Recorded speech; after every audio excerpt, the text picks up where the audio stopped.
Good afternoon, everyone. We're so glad you all are joining us for our brand new workshop, Digital Materials and 3D for E-commerce.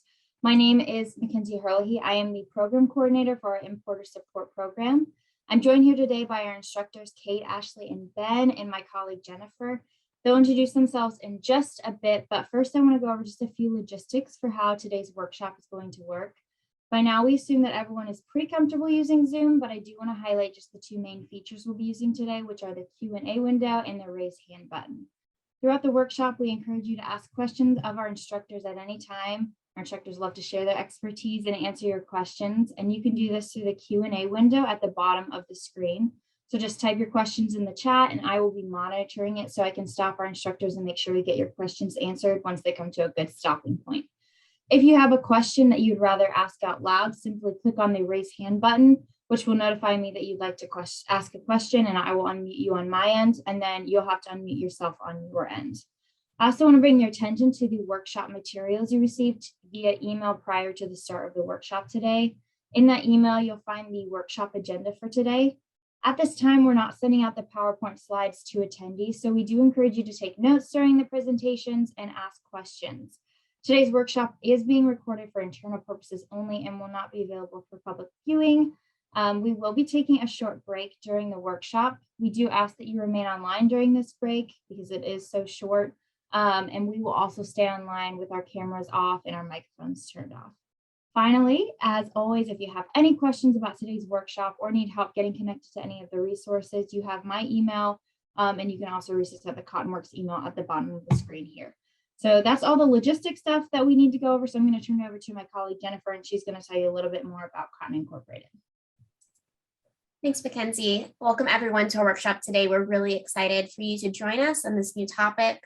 My name is Jennifer Lee, and I'm the manager of marketing and industry programs at Cotton Incorporated. And we are the people bringing you this workshop today. So I just wanted to take a moment and tell you about some of our resources that we offer for all of you. Cotton Incorporated is a private not-for-profit organization, and our mission is to increase the demand for and profitability of cotton through research and promotion.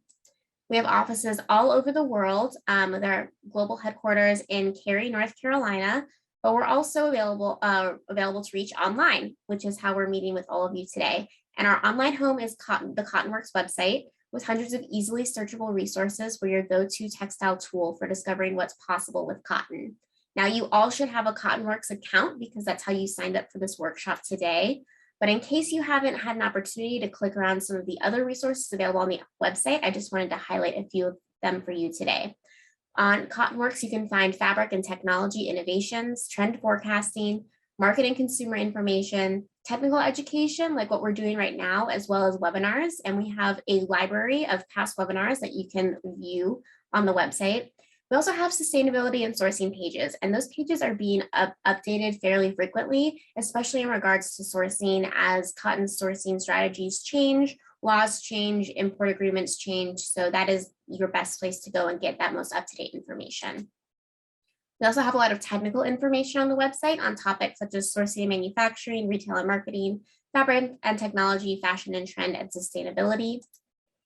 And the website is also the digital home for our Fabricast collection. Fabricast is a semi-annual collection of cotton and cotton-rich fabrics that are inspirational to show the industry what's possible with cotton. You can view many of our fabrics online and sort them by type of fabric, by technology they have, things like that. You can also download them for use in 3D programs like Clo and Browzwear, and even view some of them in 3D from your phone. And that is quite relevant to the topic that we're going to be talking about today.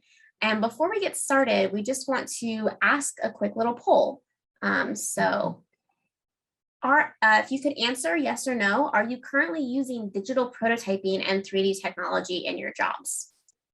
All right, awesome. I'm seeing that about 75 to 80% of everyone is saying yes, that you are currently using digital prototyping and 3D technology. So that's really great to see. Hopefully all of the information today will be really relevant to you guys and to your roles. So now I want to take the opportunity to introduce Ashley, who is going to be our first presenter today. And Ashley and Ben, you guys can just introduce yourselves as you start out your sections. Awesome. Hi, I'm Ashley Crowder. I'm the co-founder and CEO of VNTANA. VNTANA is a software platform that makes it really easy to do 3D and augmented reality e-commerce and B2B sales. And Ben, I'll introduce you real quick because you'll be kind of helping me along. Hi, everyone. I'm Ben Conway. I'm the co-founder and COO of VNTANA, and I've been working very closely with a lot of our clients who are in the apparel and footwear space. Awesome. So let's get started. Share my screen. Awesome. So as we went over, we're going to be talking about digital materials and 3D for e-commerce as well as B2B sales. 3D models open up a world of possibilities. At VNTANA and within the game space, we really think of 3D as the highest level asset. If you have a 3D file, you can create everything else that you need, whether it's 2D renders, videos, actually using 3D visualization on the web. You can put it in augmented reality, you can put it in virtual reality. You can even create NFTs, which we'll get into. So having 3D gives you so many opportunities within your company and to get rid of a lot of waste. So first is all web browsers now support 3D files, which is huge. This is an example of 3D we did on the web with Diesel. Diesel designs in 3D in-house, and they did this test earlier this summer that had huge results. It was really exciting to see. But this is now possible. You don't need a special app. Everything is supported on the web. Augmented reality, on the other hand, is taking that 3D model and actually placing it into a 3D environment. So this is an example. We use QR codes a lot to make it easy. But you can actually place this shirt in your home floating. We are actually doing some fun work this week with the New York Digital Fashion Week. We gave 13 designers access to our software, and they're using this to actually place mannequins with their designs around New York City. So there's QR codes all around the city that people can scan and actually see their designs in real life, which is pretty cool. But augmented reality, again, that's placing the digital in the real world. Most people have cell phones, so that's the majority of what people are used to seeing. But there's also AR headsets. So I'm sure you've heard a lot about the Snapchat lenses, and now Facebook has come out with the Wayfair glasses. Those are glasses augmented reality. So, not a lot of people have them yet, but they are out there on the market and they are coming. HoloLens is another example. That's Microsoft's tool. But phones are kind of the easiest first use case today. And now if anybody has their phone on you, you can actually scan this QR code and test it out. So this is going to be an interactive session. This is a purse that we did for Stod. So Stod, awesome brand. We've done a number of interactive 3D experiences on their website. This is a purse that will actually show up true to size. So you can see I had the ruler out measuring. That's actually a virtual purse. That's not real.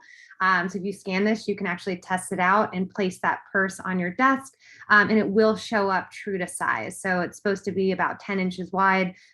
So it will do that.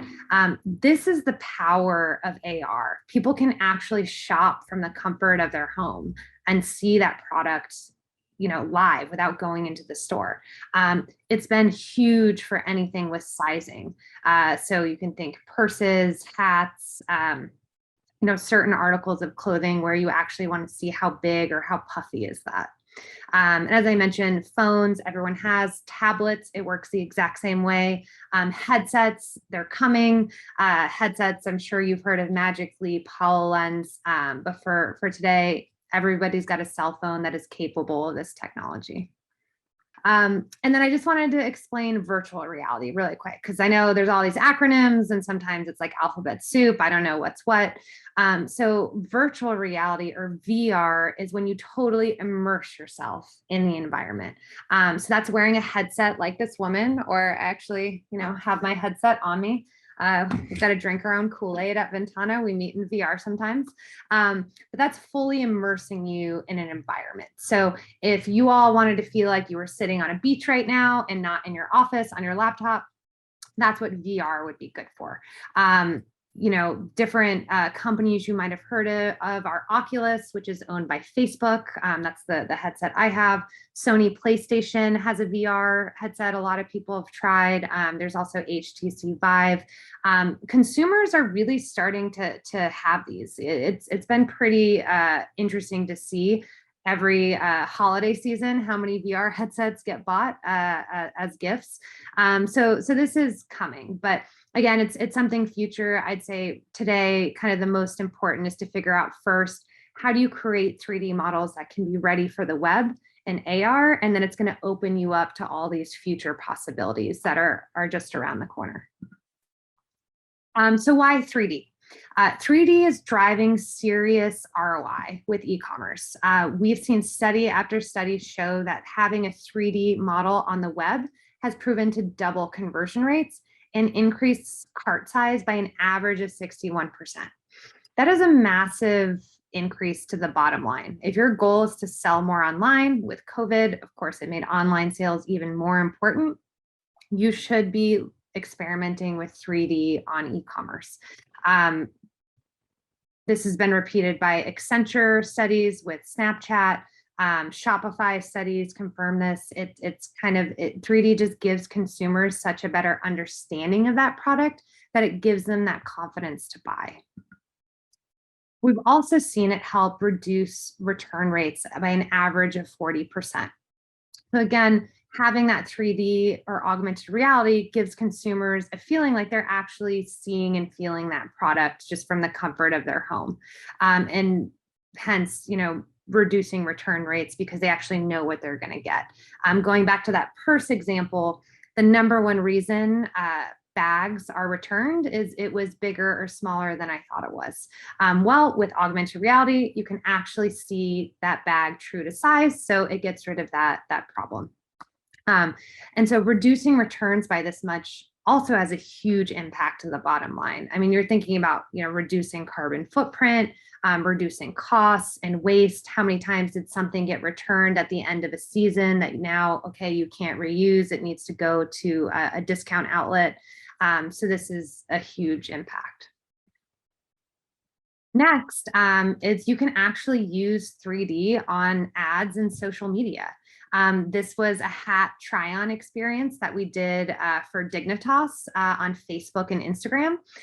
So you can actually create AR filters on Facebook and Instagram where you place 3D objects, whether it's a hat on your head, glasses on your face, or placing an object in your environment. And Snapchat does this too. Everyone asks about clothing try-on.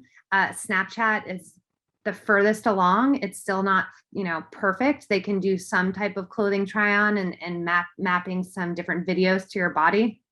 But we're all rooting for them that they get there soon, because that will be a huge benefit. But all this really is possible today. And if you have the right 3D files, you can use them across e-commerce, social media, all these platforms, and you don't need to recreate them every time. And then of course you've got B2B sales. I know many brands, it's not just the direct to consumer on the website, but you're selling to Nordstrom's or Bloomingdale's and needing to send them and ship them samples. Well, if you have 3D, you can create some advanced virtual B2B sales enablement tools, have that photorealistic 3D visualization. It can all be browser based. You can create different assortment planning and inline reviews like this video I just showed. And you can also get even fancier with it. So this is a digital showroom we created in partnership with Polygon Labs. So this is a complete virtual room that you can walk around in and actually see just like you're in a store. And so this was done a combination of VNTANA converting 3D models to be able to be used in a game engine like Polygon Labs to create this type of virtual B2B showroom experience. Just to give you guys an idea of all the possibilities.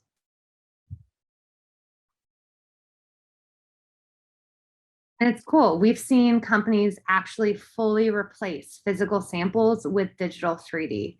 This has a huge cost savings, not to mention big reduction in carbon footprint, increasing speed to market, and really increasing sales at the end of the day. Our customers who shared it with Nordstrom's and Bloomingdale's, they loved it. They thought it was so fun, and they could actually play around with the 3D. They could zoom in and really see that fabric, zoom out, see what it looked like in different lighting. So it gives opportunity that, is just different and even better sometimes than seeing, having to go to a showroom and see things in person. The other thing 3D really helps with is just that decision making. I mean, there's so many internal and external stakeholders within B2B buying and sales that you can't always send a physical sample to everyone. But being able to have a 3D on the web that you can share and view and interact with at the same time can really help simplify the decision making process.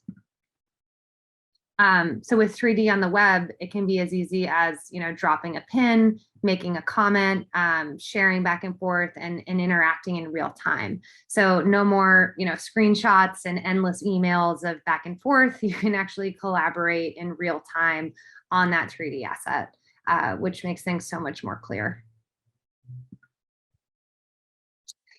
We also have started seeing 3D be used for product testing, which is huge. So this is with one of the partners we work with, and the difference is massive. So if you're testing a physical sample, you can only send so many samples to so many people. You're restricted by the number of products, the number of testers, and of course the turnaround time, and really the little different locations that you can test. With digital, you're really limited by the number of people that are willing to try it because everything is virtual. So this is a comparison of what they were able to do. So testing, up to 10 products versus 1,000. Number of testers, 50, so they did 300 plus, and they were able to do it globally around the world, not segmented to a certain country or certain market. And the turnaround was so much faster. Of course, you're always going to need to do some physical testing with some amount of physical goods. But with virtual, you can actually speed that up and speed up some of those decisions so that at the end of the day, maybe you have to test less physical products than you originally did because you got so much client feedback, it was able to direct you to where you want to go. And of course, the better testing and feedback you get in the beginning, the less investment you need to make in building new molds and maybe changing those molds later to physically make that product. And then we're getting into the future. The future is here. So there are companies now selling 100% digital fashion. So the Fabricant is one, and literally people are buying just digital versions of clothing that they can place on their body, take an image, and post on Instagram. So this is now happening. I know my friends with kids, they ask for their allowance in Robux, not in US dollars, but in this digital game currency so that they can buy different outfits for their avatar to wear in Roblox. So this is happening, which is pretty wild. Here's some more examples of the Fabricant, some amazing digital fashion garments they've created. Again, they've done 100% digital and they're selling these digital assets. Here's another example from the Fabricant. They're actually using one of our viewers on their website. And so this is a Clo jacket they created, and they let people, this one's for free, but people are actually purchasing and buying them for their avatars and to wear in the digital world. And just showing, another amazing use case of people making money on pure digital goods. Artifact, it's spelled RTFKT, but it's pronounced Artifact. Their startup, they made $3.1 million in 7 minutes selling digital shoes as NFTs. Pretty amazing. I know NFTs, there's been tons of news about it, but it's really been incredible. And Artifact is one of the first companies actually selling like 3D assets as NFTs, which I find so exciting and interesting. Because again, if it's 3D, your avatar could wear that in a game. If any of you guys have kids, maybe it's not Roblox, but it's Fortnite. I'm sure they would pay some amount of money to have their Fortnite avatar wear some cool, Adidas, Nike's kicks, for example. Gucci has been, one of the people at the forefront of this. And I just point this out. They had a 3D Gucci purse sell for $4,000 in Roblox. So someone spent 4,000 American dollars on this 3D digital purse. So again, this is something that's amazingly happening today. So kind of just to recap, just all the benefits of 3D. From design and manufacturing, it allows you to increase speed to market, reduce your carbon footprint, and reduce costs across the value chain, whether you're replacing samples or honing in on what that product is before you manufacture too many of something that consumers wanted something slightly different. From the sales and marketing perspective, we've seen 3D double conversion rate, increase cart size by an average of 60%, and reduce returns by 40%. So really increasing that bottom line in sales and marketing and e-com. And then you have these brand new revenue streams that are popping up, like selling limited edition digital designs as NFTs, selling 3D assets within games like Roblox and Fortnite. And this world is just getting started. So that is kind of why we're here today, to talk about, okay, these are all the benefits. How can you start designing your digital fabrics and designing in 3D to take advantage of all of these different platforms without having to add tons of new work by recreating assets every single time. Hi, everyone. Thanks for joining our workshop today. My name is Catherine. I'm the manager of fashion and digital design at Cotton Incorporated. And I'm here to give a short introduction about digital fabrics and show you the resources available on Cottonworks. And then I'll hand you back over to Ben and Ashley for the rest of the presentation. So the first thing to cover is, what is a digital fabric? What is a digital material? So a digital material is essentially a set of definitions. In the context of 3D garment simulation for fashion, we usually talk about digital fabrics or digital copies of physical fabrics. A digital fabric is defined by 3 components, which are the fabric physics, the fabric texture, and the data related to that fabric. The fabric physics refers to the way a fabric moves and drapes in 3D. And the fabric texture means the visual appearance, the visual characteristics of that fabric. So the color, the surface texture, the transparency, and the luster of the fabric. And the third component is the metadata, or all the information related to the fabric that you might need to communicate with mills, buyers, internal stakeholders, and customers. We'll break down each of these components, but first I'll show you an example. So here we have a 3D model of one of our digital cotton fabrics. And this is what a fabric or any 3D model looks like with only physics data. It's just a 3D mesh until you add the texture images. And then you get your full appearance of the fabric. So then next we have this. This is a V-Ray render, which shows you what the fabric could look like in a high resolution render. And then last, wanted to show you the final version. The fabric is on Cottonworks. It's got all the associated data up there for you to view on our website. And if you follow this QR code from VNTANA, you can view this fabric in AR in your environment. So just like Ashley showed you with the purse earlier. So the first component of a digital fabric is the fabric's physical properties, which describe how a fabric moves and drapes. At the moment, there is no software agnostic or universal solution for testing fabric physics for 3D. And there's also no file format for physics that's going to work across all software. Each software provider has their own solution, which is usually a proprietary fabric testing kit. The companies I have listed here, Clo, Browzwear, Tech, and Style3D are the providers that I know of who are offering physics testing kits or fabric testing as a service. But this is by no means a complete list. The testing kits all do more or less the same thing, which is take measurements of the fabric's weight, thickness, bending, and stretching properties, and use that data to model how the fabric will behave in a digital environment. If your company is considering digital fabric creation, sometimes you can use one set of physics for fabrics that are very similar in weight, in thickness, and construction to avoid having to test each fabric individually, your entire library of fabrics that you might be working with. The second component of a digital fabric is the fabric texture or the visual characteristics of the fabric. Ben is going to provide a lot more detail on this later, but the general idea to understand is that 3D modeling software uses a set of images like the one shown here to describe the appearance of a surface, and that each one of these images is describing a different property of that surface. So there's an image for the main color. There's an image that's going to tell the computer about the transparency, about the shine, that kind of thing.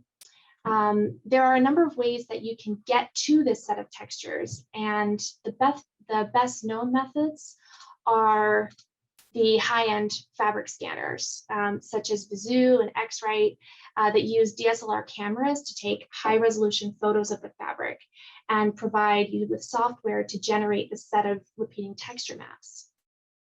However, there are two other possible options that you may not have thought about. And the first is to use an AI-assisted content creation tool, such as Artomatics. And Artomatics is a tool by Unity, I think. And this tool can take a smartphone image or a flatbed scan of a fabric and help you turn it into a high-quality seamless texture very quickly.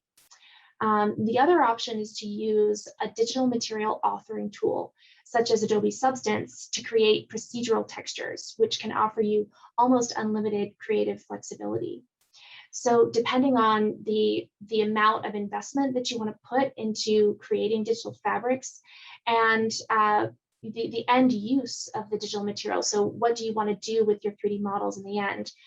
Whether that's internal decision-making only, or if you want high-resolution renders, or if you want to use your materials for e-commerce, it's going to determine the quality and the right solution for your company. The third component of a digital fabric is the relevant data about that fabric that needs to be kept and tracked. And this might be different for each company. I added it as a component of digital fabrics because determining what information needs to be tracked and then figuring out an efficient way of tracking and sharing all this information, it's a really important part of digital fabric creation. And if you don't have a system for this in place, it can cause you problems later, especially if you're trying to scale up your effort. The other key thing to consider is how you will store and share files with all stakeholders, both internal and external, as 3D files can be large and there's a number of different file types you need. So it's important for you to plan ahead for this as much as you can. Now that we've covered the basic elements of digital fabrics, I'll talk a little bit about what we're doing with digital fabrics at Cotton Incorporated. So part of what we do at Cotton is to create inspirational cotton-rich fabrics to show the industry different ways of incorporating cotton into products. Our product development team releases about 100 new fabrics every year. And last year, we started creating digital versions of these fabrics. We now have over 200 fabrics available on our website, free for anyone to download. We're currently compatible with Clo3D and Browzwear, and next year we'll have these fabrics also available on Swatchbook, which is a web platform for sourcing, storing, and sharing digital materials.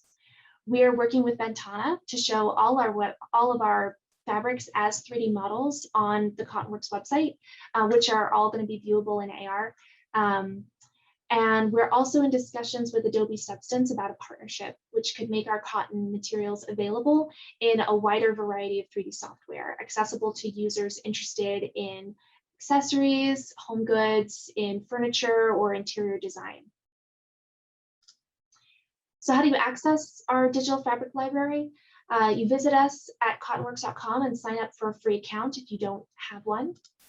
Then you navigate to resources, choose the Fabricast collection, and it'll take you to different pages where you can view and download files.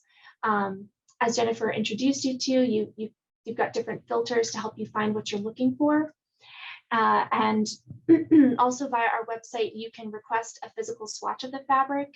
You can get the recipe for how to manufacture the fabric and then download your 3D files. So each digital fabric can yield dozens of different creative solutions. So you could choose a fabric, customize it for your brand and your customer, and then be connected to the resources you need to manufacture that fabric.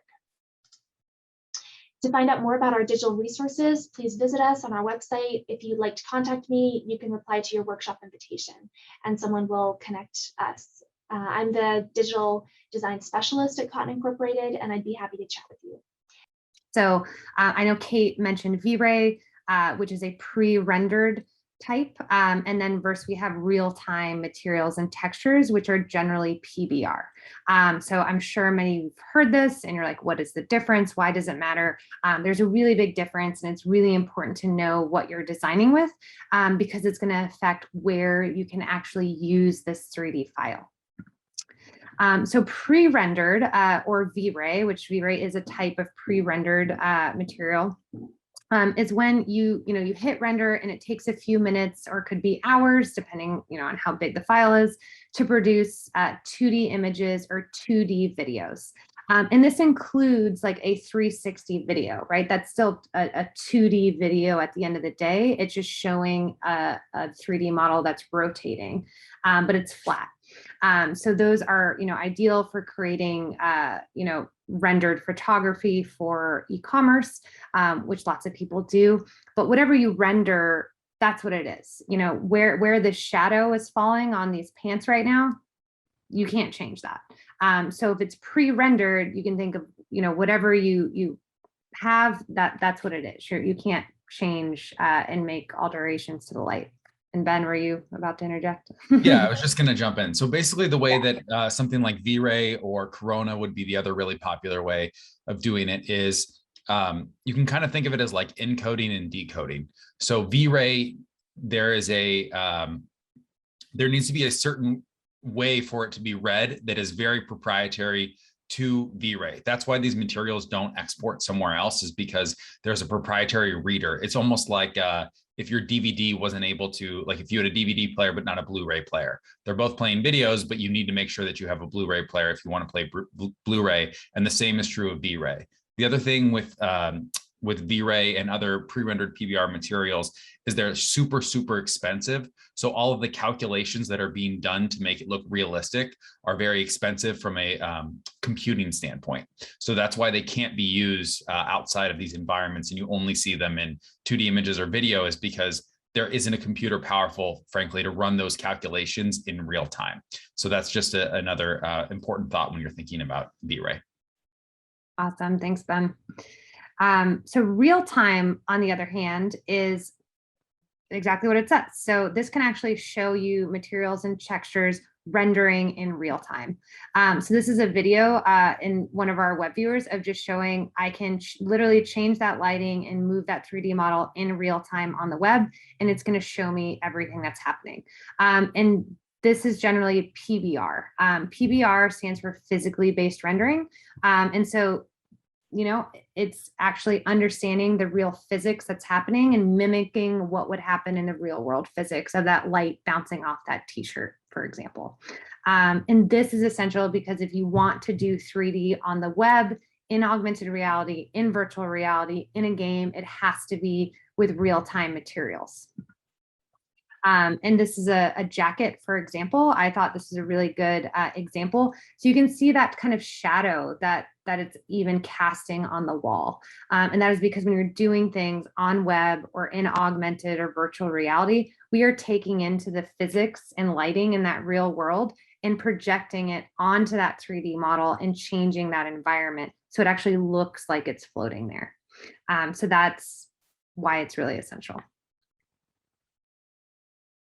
So why does this matter, and how do you guys know the difference in how you guys design today? So with Clo, they have PBR and render only or V-Ray materials. So if you are wanting to eventually use any of your designs on the web or in augmented reality, you have to make sure that you stick with the PBR materials.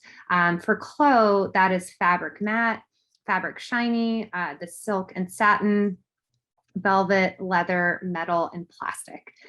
Claude does a really good job at putting in parentheses, this is render only. So if it says render only, you will only be able to create that 2D or 2D render within Clo, because it needs to, as Ben just mentioned, use all the proprietary algorithms within Clo to generate that image. Fur is a big one. So fur, gem, glass, glitter, iridescent, skin, and light, those can only be rendered within Clo, and they will not work in real-time environments like web, AR, or VR. You would need to approximate them with geometry or other fabrics that are PBR. Within Browzwear, same thing. They have certain PBR materials that are included, and then they have pre-rendered or V-Ray. So if you're designing within Browzwear and you want to create a 3D model that is going to be used on the web or in AR or VR, you need to make sure you stick with metallic, roughness, diffuse, and normal. Pre-rendered or V-Ray, which will not work on the web, are displacement maps, which are labeled ray trace only. So if anything is labeled ray trace only, that means it can only happen within Browzwear and in these pre-rendered examples. Subsurface scattering, specular tint, and again, fur. Fur is very difficult. If you are using a displacement map, instead, you could actually use a normal map to approximate that displacement. So you can usually get away with using PBR to approximate any of the things that a pre-rendered material would do. And then sheen and clear coat. So sheen and clear coat are technically PBR. We are members of the Kronos Group. The Kronos Group is a nonprofit that's actually pushing for standards in 3D on the web. So we're all pushing for GLB and GLTF to become the JPEG of 3D. We just ratified sheen and clear coat. So while these are PBR compliant, a lot of the programs like Browzwear and Clo do not currently export these as part of their GLB export yet. So they're technically PBR. However, if you use them in Clo or Browzwear, they won't export out properly yet. I'm sure they're all working on this. We're always pushing and communicating with both companies really closely, but this is just something to be aware of. So sticking with PBR. So we know PBR, physically based rendering, is a real-time material library, and it's going to work on the web. There are two types, just to be aware of. So you might have heard of metallic roughness, which is sometimes just abbreviated met rough, versus specular glossiness or spec gloss. There are two different versions of PBR. Metallic roughness or met rough is generally what everything is sticking to today. It's the newer one. It's what everyone uses. Spec gloss is a bit older. It doesn't work with as many platforms. So in general, stick to metallic roughness. This is a screenshot from Browzwear. So when you do export, you have the ability to choose the difference. We would recommend always sticking with metallic roughness. Clo does not give you this option. Clo automatically exports met rough for you, so you don't have to worry about it. So those are, so that kind of goes over the PBR versus pre-rendered. UVs. So I don't know how many of you kind of think about UVs. They are part of what tells the computer how to render out and create that 3D model. And you can think about it as UVs explain where the materials go on your 3D model and how much space they should take up. So I have this kind of simple example of a globe. You've got the polygons, so those quads that are making up the shape of the model. And if you unwrap that, that's what that UV map is. So if you can think if you had like an origami swan, our 3D technical artist gave me this analogy, which I love. So you have that origami swan. you unwrap it so it's flat, but you have all those creases where you know you can color in the swan. So I know this crease is the beak and this crease is, the feathers on the wing, just like this globe unwrapped. And I know, okay, then I'm going to put that material and texture, which is the color and texture of that 3D model. So it explains how to paint it. And then the size of the UVs is important because it's going to tell how many pixels to use to paint it. So if your UVs are too small and it's a large piece of your garment, your texture might end up looking fuzzy or not as real as you want it to. So with Browzwear does your UVs automatically. It does not give you access to edit them. However, if you are importing buttons or trims, you do have to make sure that the UVs are done properly when you import them, since within Browzwear, you don't have that ability to change. So that is just something to think about if you are importing trims into Browzwear. With Clo, you actually have the ability to edit these. So if you click on simulation and then UV editor, you can actually then view the UV layout. So this is an awesome design from one of the designers at Digital Fashion Week this week, which is fun. So I can send out the link to that. You can view an AR later. But this is the view in Clo. So you can see, I'm actually gonna go to the zoom in model. You can see we have everything in this upper right quadrant. So you want to make sure everything is in the positive space. Positive just meaning up and to the right. So to the right of this green line and above this red line. Next, you want to make sure that the pieces don't cross over a line. So you can actually see right here, this is actually not good. This pink jacket, this pink layer here, they're crossing over these lines. You want to make sure every piece of your fabric is within 0 to 1 space, or again, just within one box. You also want to make sure that you use as few boxes as possible. So you want to be efficient with your space. If you take up, too many boxes, it's basically just going to add overall size to your 3D model. So it's kind of like a game. How few boxes can you get without crossing over a line? The next thing to kind of think about with UVs is if it's a really big part of your garment, like this pink here, I know is like a full size of that long jacket, you want it to take up as much space as possible. So for that one, I don't want it crossing over a line, but I want to make sure it's taking up as much of that one box as possible. So once these are all done, it's actually going to give you the highest quality material looking, because it's going to tell the computer exactly how to map that material onto your geometry in the best possible way that's the most efficient. UVs are really important if you ever want to do texture baking. So texture baking is the process of actually approximating geometry with materials so that you can really reduce the size of a 3D file. So I use a brick wall. It's kind of what's generally used when you're first starting out as a 3D artist to train. It's a good example of something that has a lot of texture. So these bricks could be made with geometry. It could have a bunch of polygons that have every little nook and cranny that creates that texture. But then your 3D model is going to be huge. It's going to be way too many polygons and really big size. You're not going to be able to do a lot of things with it. So instead, you could actually approximate that geometry with a normal map, because a normal map, similar to a displacement map, which is V-Ray only, could actually give you that shape and depth. And then you can actually get rid of a lot of those polygons because you're baking that depth into your normal map and getting rid of the polygons. So hence the term baking.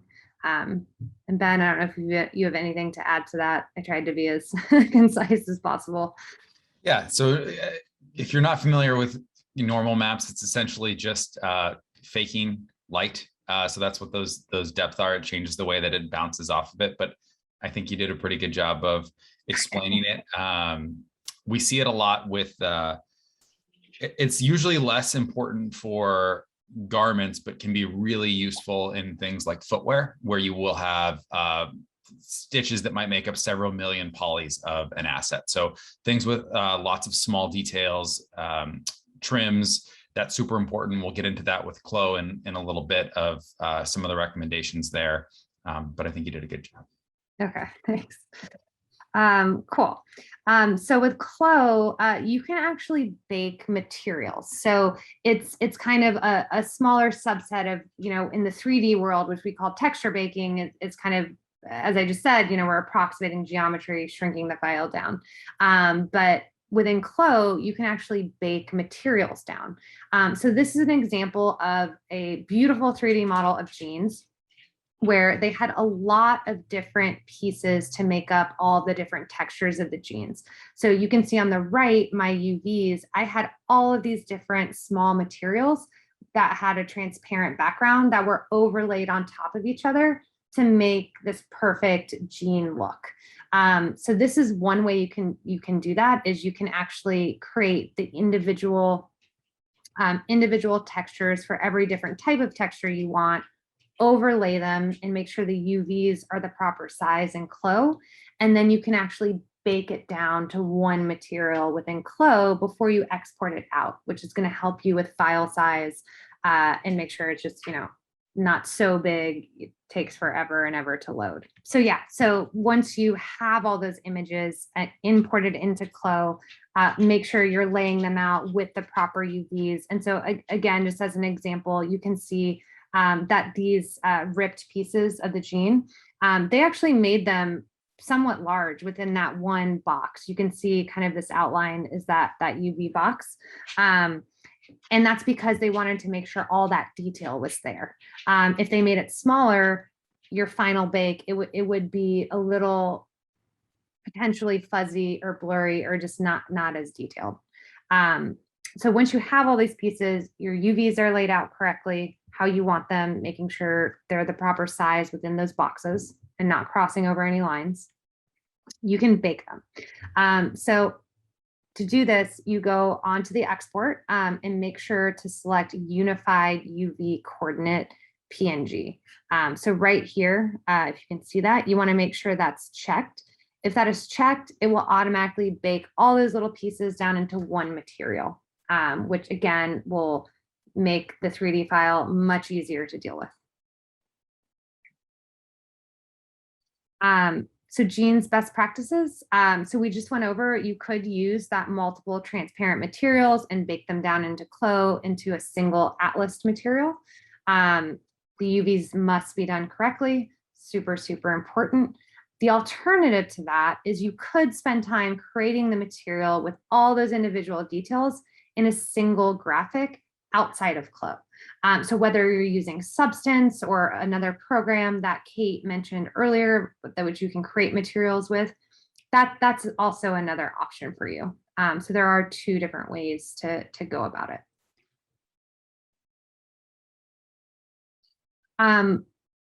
And then I just want to touch on material libraries. So I know Cotton Ink has a great material library you can pull from. It's really important within your company that you align on how you're creating materials and what materials you're using. And you want to stick with those, and it's better to create them outside of Chloe and Browzwear, whether it's with Substance or one of the other programs that Kate mentioned. And then every artist within your company is using the exact same materials. What we've seen a problem people run into a lot is they have a material in Chloe or Browzwear, and then one artist is tweaking the color within the program, and so they come out with a t-shirt that's a slightly different red than another designer made that's supposed to be the same red. So, just something to kind of avoid any problems in the future, we suggest not changing colors within Chloe and Browzwear and really having a set material library to work from your whole team, because it's going to save you down the road of, why does this render look different than this render, and this red is different than this red? Those problems can arise. And then kind of the last kind of issue that we also see sometimes that we want to point out is sometimes transparency can be really tricky. But yeah, so these are a pair of jean shorts that you can kind of see in the bottom here. The transparency is not happening correctly. So I can kind of see through this frayed version of the jean. And this is because Clo does not export transparency the same way that viewers expect it to for a GLB. So if you are doing transparency within Clo and you want to use that 3D file on the web or in AR, you can export a GLB from Clo and actually bring it into a program called Blender, which is a free software that you can use. And it is a super minor fix. So I'm going to play this quick video that our 3D artist made to show you how to do that fix really quick. We have this asset here that came out of, this is a direct export from Clo with transparency laid out correctly. And as you can see, we're having some weird transparency issues. Now, in order to fix that, we need to select the material in Blender. And with the material selected, if we click this material properties tab and we scroll all the way down to alpha blend mode, we see it's set to alpha blend, but if we need to change it to alpha clip, and once we change it to alpha clip, then our transparency renders correctly. And so that's how you do that. Yeah, so super simple fix. I know it's annoying because you have to open up another program, but the program is free. So from Clo, you export out a GLB file, you import that into Blender, you scroll down and you just switch that alpha transparency, you're done. And then from Blender, you can export out that GLB file, which is ready to go for the web, AR, and VR. So now that we've kind of gone through a lot of detail, we want to look a little more high level of, okay, what is required for 3D on the web? So at a high level, you need a GLB or GLTF file. You should aim for it to be less than 100,000 polygons. And you should aim for it to be less than 10 megabytes in size. And of course, you need to make sure you're using real-time PBR materials. One thing I do want to mention, because Apple always has to be different, if you want to do augmented reality on iOS devices, you need a USDZ file. So that is specific. At VNTANA, if you upload a GLB, we automatically optimize to meet these standards. So we reduce everything for you, and then we automatically create that USDZ file. But if you hear USDZ, it's a specific Apple file format. Okay, so polygons. So just kind of to touch base again, polygons are the shape of the 3D model. So how many quadrilaterals or how many triangles does it take to create that shape? You can see this jacket, the left was the original out of Browzwear.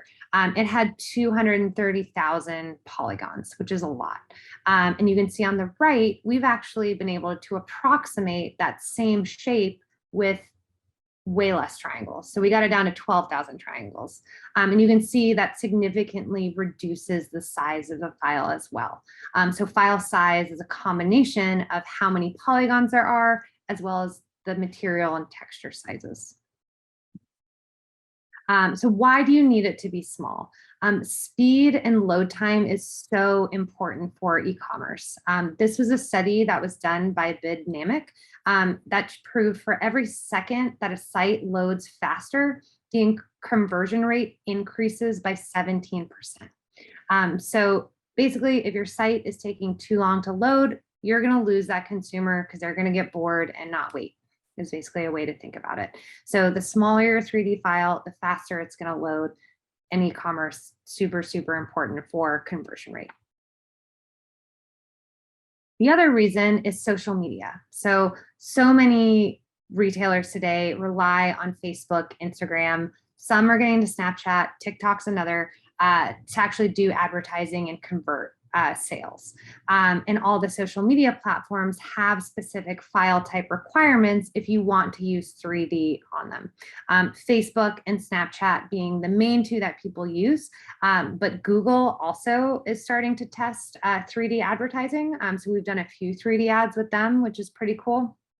The click-through conversion rate is much higher. Shopify has a web viewer where you can do 3D on the web. Unity is a game engine, but if you have a game on your phone, it's probably a Unity game, and they have an advertising platform. So you can actually do 3D ads across different mobile games with them. Verizon also does ads across different web platforms as well. You can see all of these except the GLTF or GLB file format. So that, as I mentioned, is quickly becoming the standard. It is the JPEG of 3D. So you want to make sure that you can create this file because you can use it across the web, social platforms, everywhere. Next, you see they all have a size limit. Google's is the smallest, but in general, if you're sticking to the 6 megabytes, 5 megabytes per size, you'll actually be able to use that file across these different platforms. They all also have pretty strict polygon limits and vertice limits. So again, if you're wanting to use a 3D file across these different platforms, it needs to be small enough to meet their requirements. Okay, so I have Browzwear open. And so the first thing that you're going to want to do is load your snapshot. So load the final version or the latest version that you have of the garment by coming up here and going to the snapshot panel. And what we're going to do is actually take a look at the materials right now, because I want to reinforce what we were talking about with regard to PBR. So if I come over here, I can click on the material section, and then it'll have my fabrics right here. And if I click on the fabric, on the right-hand side, I'm going to see this pop up. And I've got a bunch of different options right here. So what you can see with Browzwear is that we have speculars here, but speculars at 0, because again, we're trying to look at that metal roughness workflow. We've got our diffuse or our base map right here. We have a normal map. That's right here. You can also use the slider if you want to use the slider for that. But generally your fabric should come with a normal map generated if you're using a digital material library. Down here, again, we have this displacement map. You can see ray trace only. So displacement, as Ashley mentioned, is actually adjusting the material, the geometry of it's actually adjusting the geometry of the model at render time. And so that's not something that can be done in real time because it's very, very computer intensive. Down here, we've got my metalness. There's no metalness at all on this fabric. It's a polo shirt, a knit woven polo shirt. So I don't have any metalness here. Specular tint, sheen tint. You're not going to probably see these values used very often. And as we mentioned earlier, it's best to stick with some of the base materials within the PBR workflow. So roughness, normal map, diffuse map, and your metalness map. And I'll check the second model here too. Here I've got a map in here and I've got a roughness value of 1. Roughness value of 1 means that it is a very rough material, so it's not going to appear shiny at all.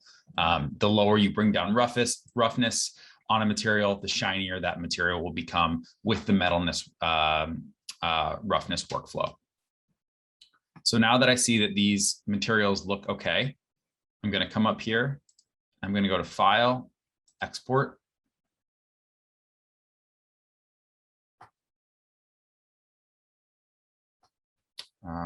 We'll save this. I might have that already, so we'll save this as Ink Beware file. Download, save.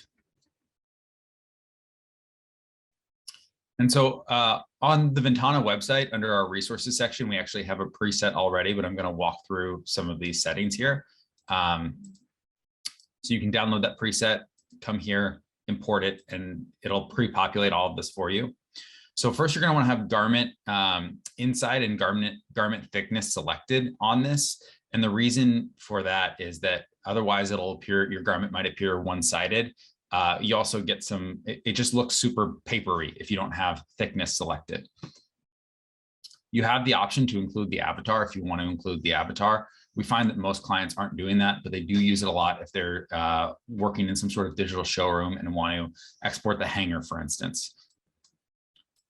But another important thing to note is that if you're exporting the avatar and you're using an Alvedon avatar, you need to make sure that you have that license. So if you send your file to someone else or another 3D designer doesn't have that Alvedon license on their laptop for that avatar, they won't be able to export the avatar. You will still, however, be able to export the garment itself. Scale we keep at 0.01. It actually multiplies the scale. If you leave scale at 1 on the GLB out of Browzwear, you will have a garment that is 100 times as large as it should be if you ever bring it into augmented reality. So you want to keep that scale at 0.01. We're going to want to bake all of the textures here, and we like to keep them as PNGs. We just find that we're getting better transparency and quality using the PNG. The DPI is adjustable. We find that 150 works pretty well. The higher the DPI goes, the longer the export time will be on your assets, and it can be pretty significant. So a jump from 150 to 200 could seriously increase the amount of export time, but it may not actually improve the quality. So we find that it's really rare that you need to go above 150. But if you do get the asset out of Browzwear and you see, hey, I'm still having some issues, this doesn't look as the texture looks a little low res to me, you can come back here and bump up that DPI and try exporting it again. The other thing that we like to do for Browzwear is do single UV layout per piece. And so exactly what that means is that if you see this pattern right here, this will have its own UV space. Pattern right here will have its own UV space. If you do a single UV layout for all pieces, Browzwear is trying to kind of calculate that for you. And we found that it's really not super consistent. So you get much better results doing single UV layout per piece. What that also means though, is that you're going to have a lot of textures when this file comes out, because each pattern will have, it'll have a normal map, it'll have a diffuse map, it'll have a metalness roughness map. So that gets multiplied by the number of patterns that you have within your garment. You want to have your alpha mode as opaque. You've got a few different options here, but you're going to want to keep it as opaque, we found, and you want to keep this PBR model as metallic roughness. Nothing to really worry about in the advanced settings at all. We don't really change anything here. And then you also have the option to export all of the colorways simultaneously by clicking select all. Super useful feature. It's going to take you a little bit longer, obviously, because it's processing all of those. I don't want to do that, so I'm going to click export. And Browzwear's GLB exporter is pretty fast. And so you're going to want to usually use a GLB model because GLB has all of your textures, materials, geometry data packed into a single file. A lot of people are more familiar with FBX or OBJ. We've just found that the exporter within Browzwear is not as consistent. This is just a naming convention error on our side, so don't worry about that. We found that OBJ, FBX are not as consistent with getting out quality models, so we've always selected GLB. GLB is, that file format is becoming more and more expansive, and it is really the only file format out there that has a very well-defined specification that you can basically say, does this meet the GLB spec or does it not meet it? All right, so I've got that model. Give me a second here. So I'm going to show you a couple things.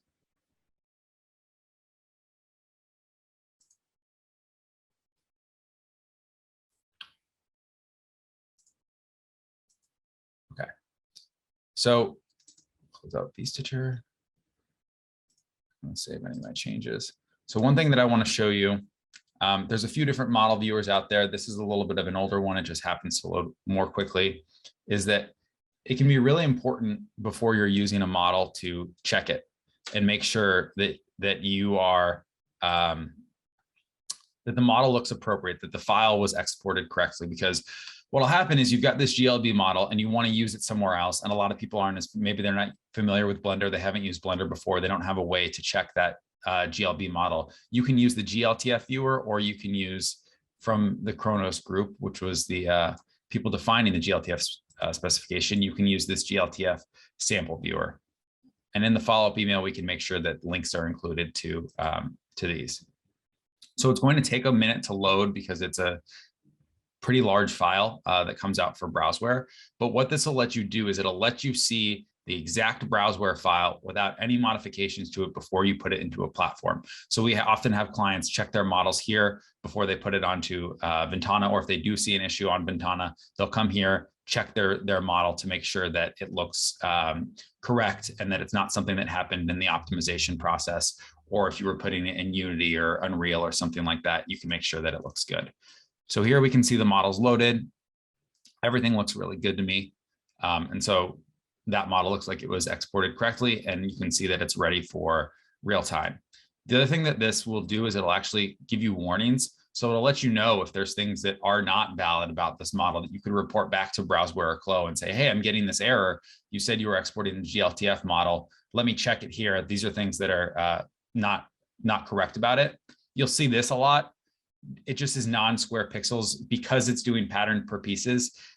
Rather than doing textures that are power of 2, meaning like 1028 by 1028, Browzwear might export something that's 1028 by 712 or something like that.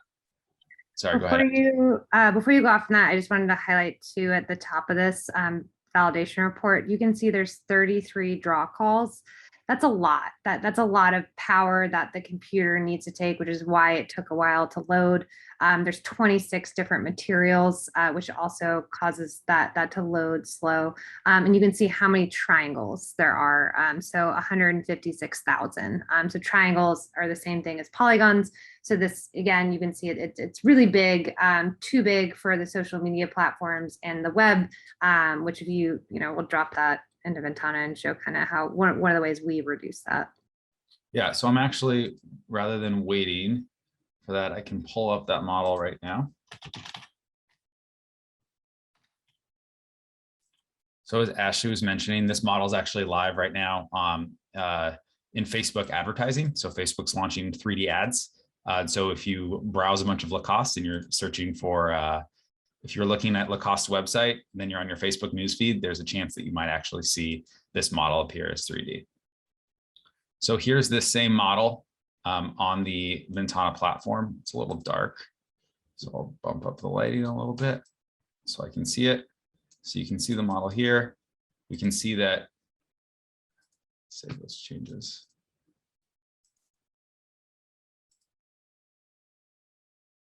So we can see that file size went from 65 megabytes to 3.5, 156,000 polygons down to 49,000 polygons. And if we want to look at that same report, so it's apples to apples, you also could see how long it took to load on the last one. But if I drop this one in,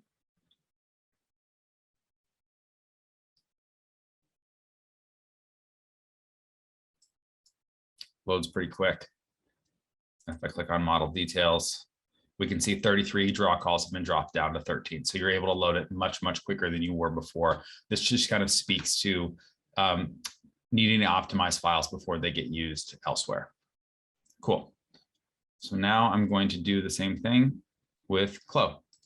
As Ben gets that set up, because we will go through the exact same stuff with Clo to make sure that you guys are good with getting Clo on the web and in AR as well. But I'm kind of, from a high level, you want to make sure you have a cohesive 3D strategy. So you don't want to be creating 3D models that can only be used for one purpose. You want to make sure that everything you're making can actually be used, so you can go from design and manufacturing all the way to 3D and AR on the web, versus having to recreate different models for different types of platforms, and then trying to match them would be very, very difficult because of the different ways that the physics is applying the light. So best practices for tech and design, we really recommend to stick to real-time PBR materials.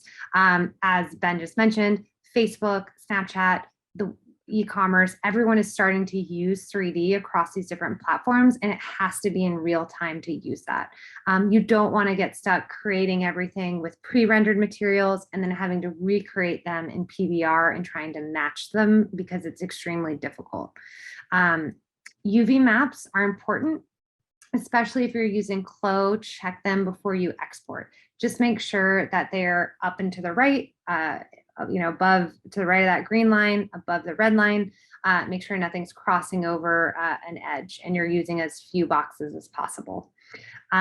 Ask your sales and marketing team what the end use cases are for your designs. Know upfront where these are trying to go, because that can also help dictate, what materials you're using. Also talk to your team about a shared material library. Having that shared library that is set before it goes into a program like Browzwear is going to help streamline your process and make sure that every designer on your team is working with the same color, same materials, so that if, at the end of the day, that red shirt is going to look the same no matter who makes it with what material. And that kind of goes back, don't make changes to that base color within Clo and Browzwear, because you're going to end up with a slightly different color that maybe will be really hard for one of your team members to recreate the exact same way that you did. And then it might export out differently. So it kind of causes this chain reaction effect. And then from like a management perspective, if you're kind of running a 3D team and you're higher up within a company, some of the higher levels to think about is, again, what are the end use cases for 3D models? Where are the different teams in your company trying to use these, and clearly communicate that back to your 3D team so they can design from the start with PBR in real time. For example, if your goal is to get this on e-commerce and use it in AR and these other platforms. Second, comparing pre-rendered or V-Ray to real-time PBR will never be exactly the same. We had a client who was using, Browzwear and Clo 2D renders as photography shots on their website, which is great. That's an amazing use case for using 3D to create 2D images so you can get rid of a photo shoot. But then they were adding 3D images on the same product page, and they were getting very frustrated that it was really hard to match the real-time 3D to the 2D pre-rendered V-Ray. So if you are gonna use 3D for 3D sake on e-commerce, as well as 2D product photography, you wanna stick with that 3D real-time file, which you can also create 2D renders from. You're gonna drive yourself crazy trying to match them. And last kind of piece of advice, 3D models are only as good as your materials. Investing in a digital material library will save your team tons of time and make sure that you have the highest quality image that you can use everywhere. So I am here in Clo. Over here on the right side, I can see that I've got my different materials.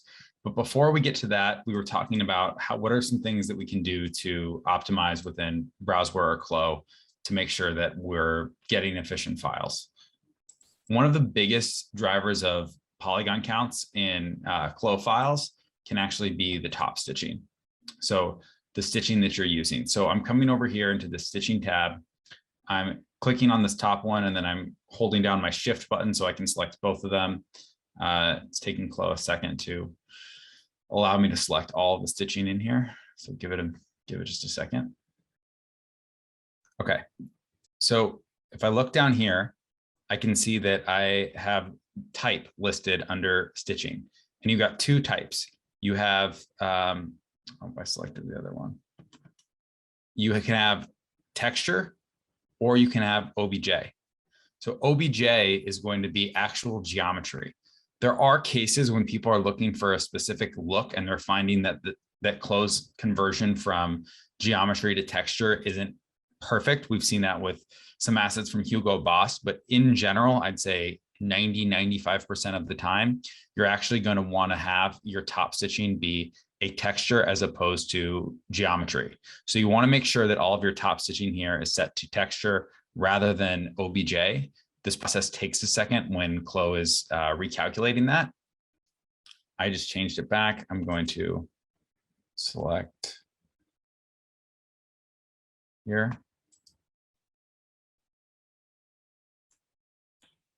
Type OBJ, you move it to texture. You'll see a window appear that'll take a second for Clo to recalculate that, but that'll save you hundreds of thousands, if not millions of polys on all of your assets. So it'll see a little synchronization start.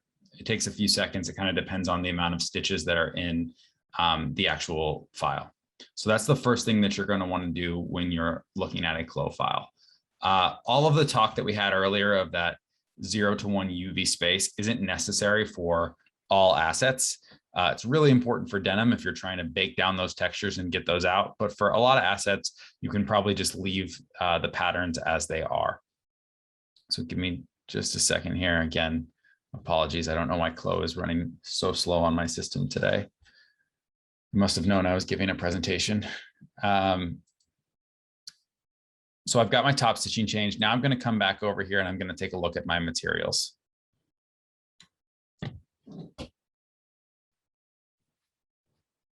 So if I scroll down, I can see I've got all of my texture parameters. I've got my normal map, displacement map, which again, same thing in Clo, is not going to work. I've got opacity. Opacity is exactly what it sounds like, how transparent these materials are going to be. We actually recommend using the slider rather than a map here. We found that we just get better results using the opacity slider. So if you do have some materials that are slightly translucent, use the opacity slider. I've got roughness. And so you can do roughness as either a map. So if you have like a roughness map that has, it would be on a grayscale of dark gray to white, essentially, you can use that, or you can just use the map intensity and export it there. Something that's important to note is that we actually do a calculation on the VNTANA platform. Clo often in the viewer render window will give you a different view than what actually appears when you export the GLB model. They have a special proprietary Clo extension that our platform can read that will basically readjust roughness value. So if you ever export out of Clo and you're getting an object that appears shiny and you're like, this shouldn't be shiny, maybe you're using it in Unity or Unreal Engine or something like that, what you'll want to do is make sure that you're using a map value here rather than the intensity. If you use a map, it should export correctly. If you use just the slider, unless you're using VNTANA, you'll probably get some amount of shininess. And again, we've got our metalness down here. This isn't a metal asset, so we're not going to worry about it. I'm going to zoom out here because I want to show quickly the particle distance that we talked about. So I can select my patterns. See physical property layer. Okay, and so here I'll see particle distance. So this is the simulation. And so that basically is how far are the individual points. Think about like the vertices of the geometry. How far apart are those? The larger you increase that, the lower the polygon count will be, but the worse your simulation will be. We find that most customers are using somewhere between 5 and 10. Beyond 10, you might start seeing some noticeable quality issues when you're exporting that model. So that's just something to note here, and you can adjust it per pattern piece if you'd like to as well. I'm going to go ahead and leave this at 5. The reason it's showing up in red right now is that there's actually different, whoever built this file had set up different particle distances for these different patterns. So now that I've got that done, I'm ready to export this model. I'm going to come up to File, Export, select the GLB file format.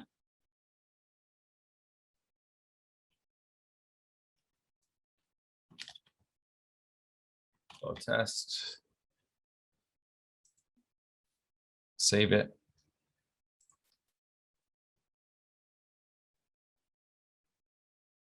And then I've got a few selections here. Again, all of this exists on the VNTANA resources section. There's nothing proprietary about it. It's just that we found this is to get the best results of GLB models out of Clo. So I'm going to, again, kind of like in Browzwear, change this to thick. You want to make sure that you've got multiple objects selected, as well as all patterns and all graphics. Thick and Clo is the front and back side. So if you have thin, the inside of the garment will not export. To Ashley's point earlier, if you're ever baking it, you're going to want to click unified UV coordinates. In this case, I don't need to worry about that, so I'm not going to select that. I'm going to leave the scale as meters as is. I'm going to leave Y up. I'd have the option to zip the file if I want to zip the file, and then I'm simply going to click OK, and the file is going to export. Something to note is that Clo can take a little bit longer than Browzwear to export. So I'm going to stop sharing my screen here because this might take another couple minutes, and It's not very interesting to watch, but at the end of it, I'll have another GLB file. I want to thank Ashley, Kate, and Ben. I think we lost him, but Ashley can tell him we said thank you. But we appreciate your time. We appreciate you putting together such a great workshop for us. And we want to thank everybody in attendance for your time as well. We appreciate you coming and joining us, and we hope to see you at future workshops. But that is all we have for you this afternoon. So have a great rest of your afternoon, everyone.